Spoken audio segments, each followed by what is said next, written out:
On this next fight in particular, I was riding hard for Lipski all week.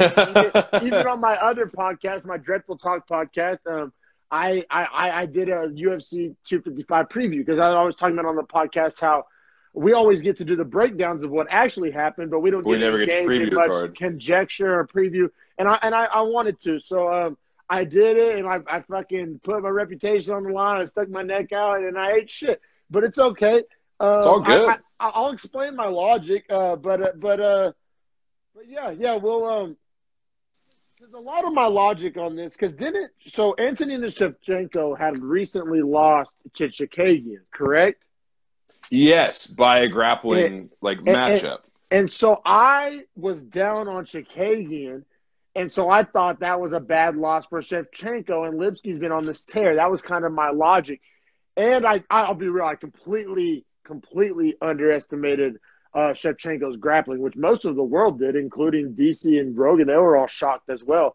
And especially for Antonina. Like, everyone knows Valentina's got great grappling, but Antonina does not. So I was surprised. I will absolutely say I was surprised. And then Lipski's been having this dominant ground and pound lately. So I don't know. I put 2 and 2 together, did some UFC math, and I thought I had shit figured out.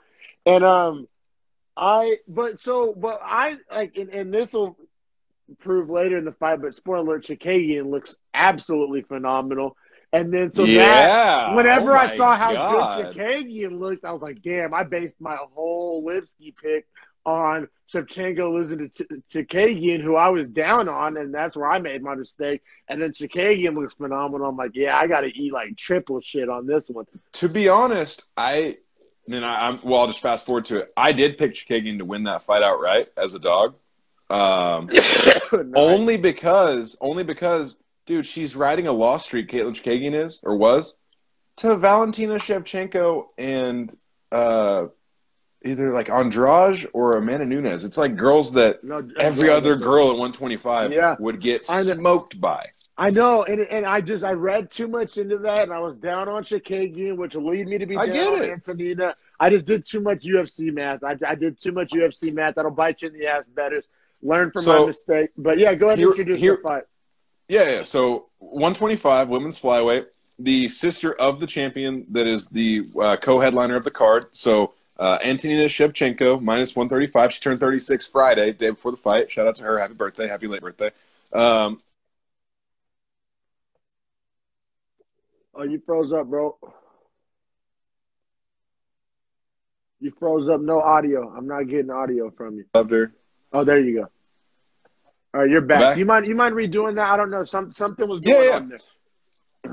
It's all good. So Antonina Shevchenko, minus 135 in this fight. Favorite going up against Ariane Lipski, who is plus 115. Her nickname's Queen of Violence. We love her. If you go back to our breakdown in which she first showed up in the UFC, she got a disgusting knee bar victory. And I only say disgusting because she literally ripped this woman's knee apart. And I'm not going to say that it was not skillful, but it was slightly lucky because this girl tried to put her in a reverse calf slicer, which essentially gave her the knee bar, like, without any question. She just literally reached. Like, if you remember the fight, D-Mac, she looked down and saw a leg and was like, oh, my leg, and just fucking ripped it up.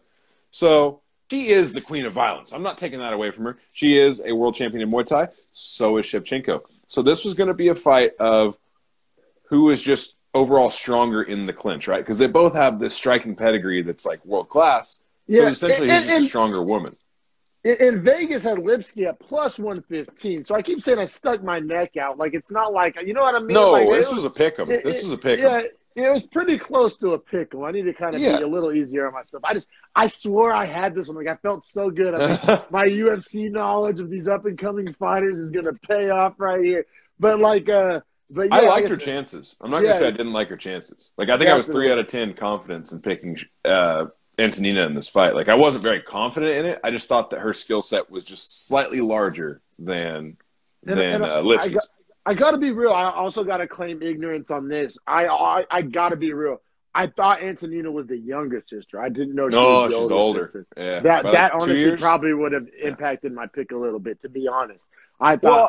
I think she's the classic case of you almost always see the younger brother be better than the older brother because they play at the older brother or older siblings level the entirety of the time they're their same age. Yeah. So But you know what's weird about that, man, is that Valentina is way – and no, I don't mean any offense to Antonina. Valentina is way better.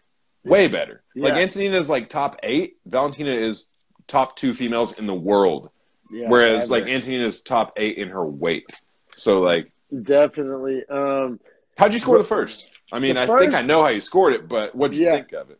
Yeah, I mean, Shevchenko, this is where I knew I was fucked. It was ground and pound. If Shevchenko would have came out and picked her apart on the feet in the first, I would have still had confidence. I would have been like, you know, like, okay, Lipski just has to make it her fight, as we just spent time talking about. Like, you know, Lipski has to make it her fight.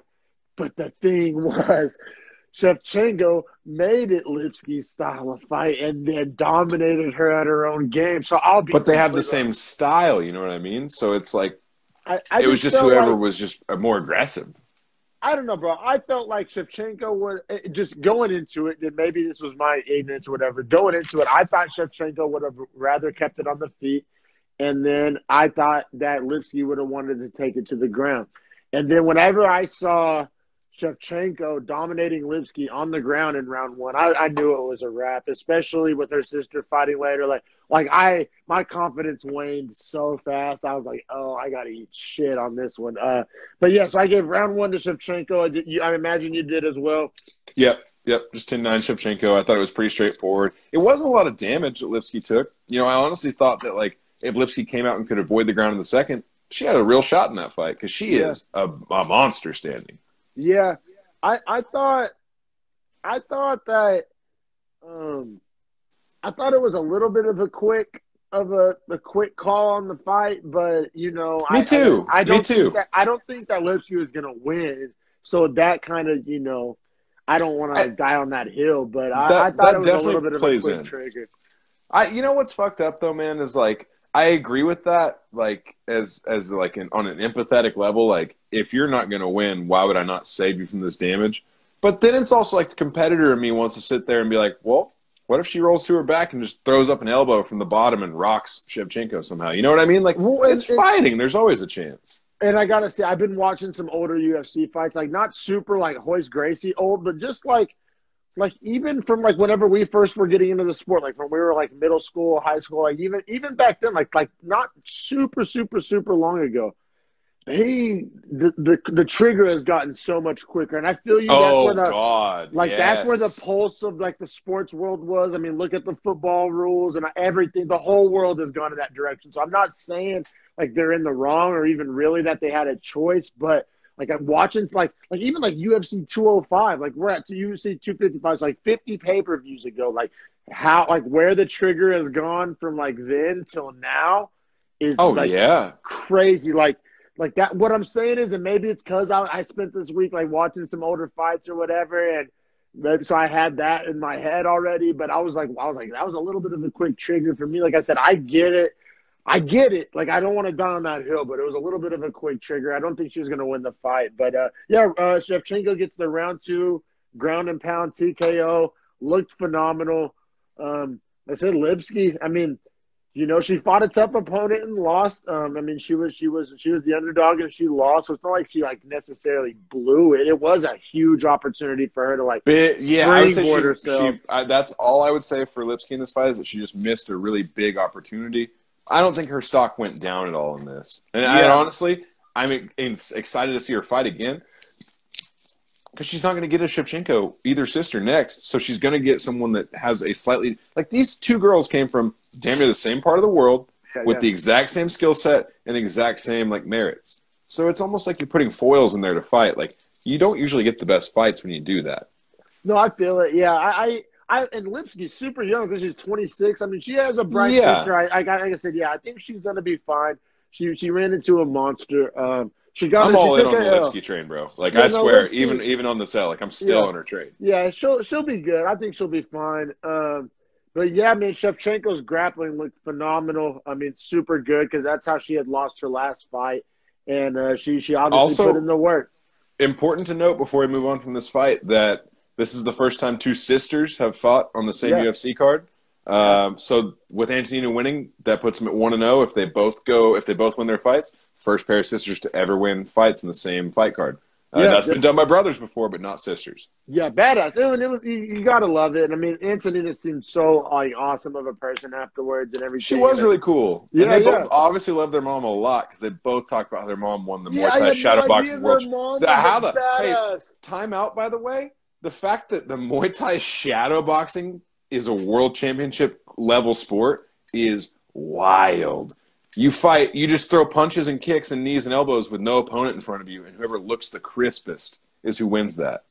What the fuck is that? Yeah. What the fuck is that? I thought I misheard. I was like, oh, maybe that's like a translation thing. But Shadowboxing World Championships, that's a very real thing. I heard Ariel talking about it on Wednesday. Yeah. Oh wow. That's I don't know. I really kind of don't want to like it, but I don't love older. that. But she's older, right? I mean, if it's their mom she has to be in her 50s. She's 58. Yeah, I mean, what we want her. That's pretty cool. That's pretty cool. You know that's pretty cool. Like if it's a bunch of older folks staying in shape and competing and being badass old folks, I'm with it. But I don't want to see no like 22-year-old shadowboxing champion. That's fucking like go put it to use. Yeah, go put it to work, kid. Yeah, no. So that was bad.